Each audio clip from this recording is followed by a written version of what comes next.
Conor McGregor is back. Or is he? Find out on today's episode of the Happy Punch News.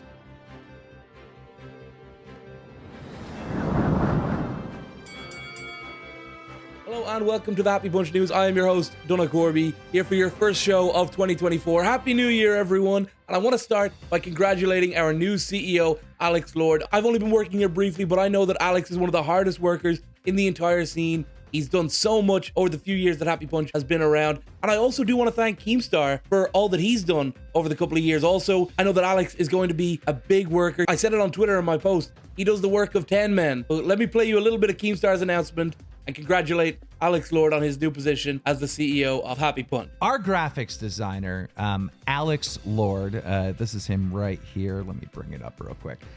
That's our graphic designer. And calling Alex a graphic designer is borderline insulting because since he's been here, he's done so much more. He's found many of these stories. He's broken stories. He's he's been a part of all the major decisions that we have made.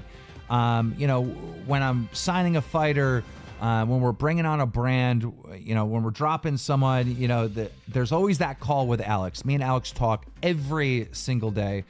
And a lot of times we don't agree, right? Alex is not a yes man. Alex will fight me on many decisions made for the company.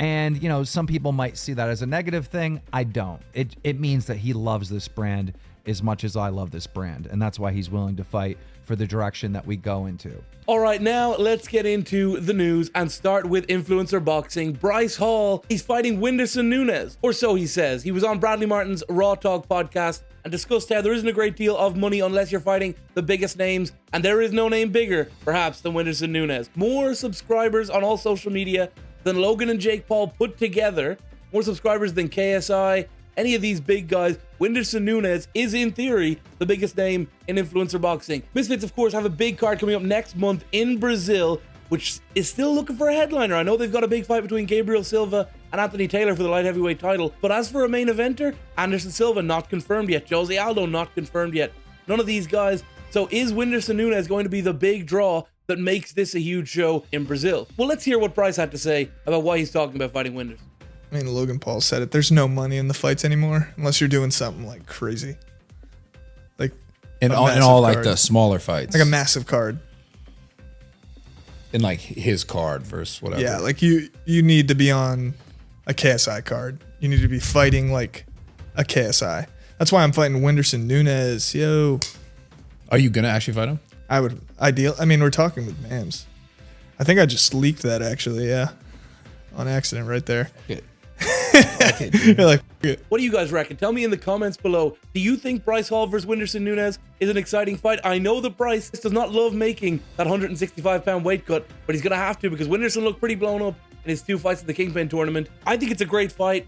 Bryce coming off the back of his great win in bare knuckle boxing against G. Perez. Of course, Whindersson needs something special to bring him back to boxing after 2 losses against My Mate Nate and King Kenny. And outside of influencer boxing, it seems like it is the season of rematches, potentially. First off, let's talk about the big one. Floyd Mayweather versus Manny Pacquiao 2 is confirmed for Rizin next year in Japan. Is that fight actually going to happen? Remember, the biggest fight of all time was the original Mayweather vs. Pacquiao back in 2015. No pay-per-view has ever sold more, but the hype seemed like it's gone a little bit. Manny made his announcement at the New Year's Eve show for Rizin in Japan over the weekend. Manny kind of stumbled over his words a little bit and wasn't sure if he was supposed to announce it. As with Mayweather in general for these exhibition fights, he's not said anything. I hope to see you here in Japan again with a big fight against a Floyd Mayweather. Floyd Mayweather, yeah. I thought that you don't want me to say that. Okay, but I'm excited for that. Thank you for always supporting Rizin, all his promotions, and thank you, Sami Barasan. Thank you very much. Mayweather doesn't tend to promote these exhibition bouts that he's been doing since he retired, but he has fought on Rizin twice. He fought Tenshin Nasukawa in 2018, and he fought Mikuru Asakura in September of 2022. So Floyd is not opposed to doing business with these guys over in Japan. He's been doing exhibitions all throughout the year. He's apparently doing one, I think next month, Super Bowl weekend in Las Vegas, doing a rematch with John Gotti III. He said nothing about it except for one social media post. You can't see it anywhere. But allegedly they're doing a rematch, and then later on in the year, he'll do an exhibition fight with Pacquiao to rematch their initial fight from 2015. Now, is Pacquiao going to do it? He's fighting the legendary Muay Thai fighter Pacquiao April 20th in Thailand. It appears there's going to be $25 million pumped into the Pacquiao versus Pacquiao fight, which will be a big deal for hardcore combat sports fans. And also, there seems to be something going on with Manny Pacquiao and Conor McGregor. I'm not going to play the Ronaldo clip again, but I will show you this Instagram story of Conor slagging off the way that Pacquiao announced his rematch with Floyd Mayweather. And all of this McGregor and Pacquiao stuff brings me to our next story. The title of this video, Conor McGregor is back. He's fighting Michael Chandler on June 29th on International Fight Week. He made an announcement video on New Year's Eve from what appeared to be his hotel or a bar in Dubai, where he's currently spending time with his family and training. Ladies and gentlemen, a happy new year to you all. I'd like to announce the return date for myself, the notorious Conor McGregor, for the greatest comeback of all time. Will take place in Las Vegas for International Fight Week on June the 29th. Come a little closer. And the opponent, Michael Chandler. And the weight, Mr. Chandler, 185 pounds.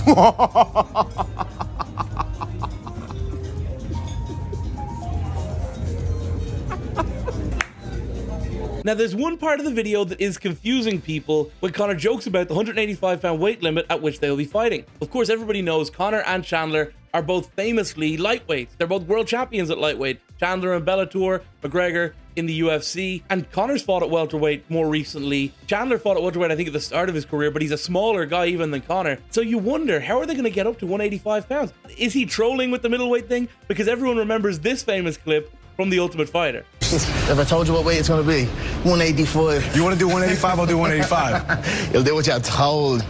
I'm going to pin you. This is my game. This is my game forever. Chandler, for his part, seems pretty well up for it. He tweeted that 185 pounds would look good on him and laughed when the bookies' odds came out, showing that Conor McGregor was a slight favorite in the opening odds. So is he trolling Chandler, or are we actually getting this fight at middleweight on International Fight Week? I know that Conor wanted to come back a lot earlier. I spoke to him in September and he told me he was still pushing for December back then. Then Ariel Helwani reports that he had talks with Dana White in the Middle East last week and he was trying to push for a UFC 300 fight, which is in April, but the brass apparently pushed it back even further to the end of June. But finally, we have a Conor McGregor comeback date after 3 years since his broken leg against Dustin Poirier. What a New Year's treat. So I mentioned earlier the season of rematches. Well, maybe we have another one with Jorge Masvidal and Nate Diaz rematching their initial UFC 244 bout from New York City in 2019. So Masvidal has announced that he is unretired, and in a deleted tweet from Jake Paul, Jake claims that he is boxing Nate Diaz in a rematch of their controversial 2019 bout. Now remember, back then, Masvidal was winning the fight and he cut Nate Diaz over his eye, and the New York State Athletic Commission doctors stopped the fight. So Masvidal was crowned the BMF champion, but there was always controversy over who was really going to win that fight or whether it should have been stopped, particularly for a title like the Bad Motherfucker Championship. Should that be decided by a doctor's stoppage of all things? But apparently Jorge Masvidal is back. He only retired last year on the back of a 4-fight losing streak when he lost to Gilbert Burns in Miami. Nate, of course, not fighting on UFC 300, not fighting against Dustin Poirier, who confirmed that that bout is not happening. What's next for Nate Diaz? What's next for Jorge Masvidal? Maybe they are fighting each other. Jake did delete the tweet, so we'll have to see what exactly happens with that fight. But what we do know is Masvidal is back. Anyway, that's all I have time for today. Thank you so much for watching the first episode of the Happy Punch News in 2024. We'll have a virtual face-off with Fez Batista and Ben Williams later on today. I thank you all so much for tuning in. Happy New Year, and I will see you all very, very soon.